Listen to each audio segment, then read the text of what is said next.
বিসমিল্লাহিররহমানিররহিম। আসসালামু আলাইকুম। Hello guys, kitchen হাউসে আপনাদের স্বাগতম। আশা করি আপনারা ভালো আছেন। আল্লাহর রহমতে আমিও ভালো আছি। আজ আপনার সাথে শেয়ার করব ব্রয়লার মুরগি রান্নার রেসিপি। আমি এখানে মুরগির সাথে ছোট আলু দেবো, এখন হলুদের গুঁড়া দিয়ে দেব হাফ চা চামচ, সামান্য লবণ দিয়ে ভালো করে এগুলো ভেজে নেব। এখন আমি মাংসগুলো মেখে নেব। প্রথম পেঁয়াজ কুচি দিয়ে দেব, তার সাথে দিয়ে দেবো 2 চামচ মরিচের গুঁড়া, 1 চামচ হলুদের গুঁড়া, হাফ চা চামচ জিরার গুঁড়া, দিয়ে দেব হাফ চামচ ধনিয়া গুঁড়া,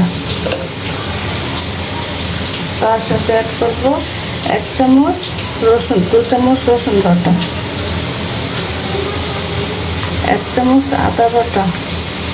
আমি সামান্য তেল দিয়ে দেব, তারপর দিয়ে দেবো লবণ। এখন এগুলো ভালো করে মেখে নেব।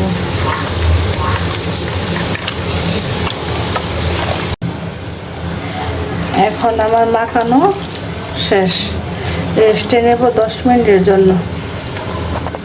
আলু ভাজা শেষ, এখন নামার মধ্যে দিয়ে দেব পেঁয়াজ কুচি, তেজপাতা, গরম মশলা, এগুলো ভালো করে একটু ভেজে নেব। মাংস দিয়ে দেব, মাখানো মাংসগুলা দিয়ে দিলাম। এখন মাংসগুলো ভালো করে কষিয়ে নেব। মাংস কষানো শেষ, এখন দিয়ে দেব আলু, ভেজে রাখা আলুগুলো। আলু আর মাংস 5 মিনিট ভালো করে কষিয়ে নেব। মাংস আর আলু ভালোভাবে কষানো শেষ, এর মধ্যে আমি ঝোল অ্যাড করে দেব।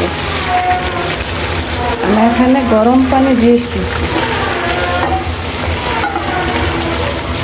এখন দিয়ে দেব সামান্য গরম মশলা। আলু আর মাংস ভালোভাবে সিদ্ধ হয়ে গেছে, এখন আমি নামিয়ে নেব। দেখেন বন্ধুরা, আমার মুরগির মাংস কালারটা কত সুন্দর হয়েছে। যদি আজকে আমার রান্না আপনাদের কাছে ভালো লেগে থাকে তাহলে অবশ্যই একটা লাইক আর একটা সাবস্ক্রাইব করতে ভুলবেন না। আল্লাহ হাফেজ।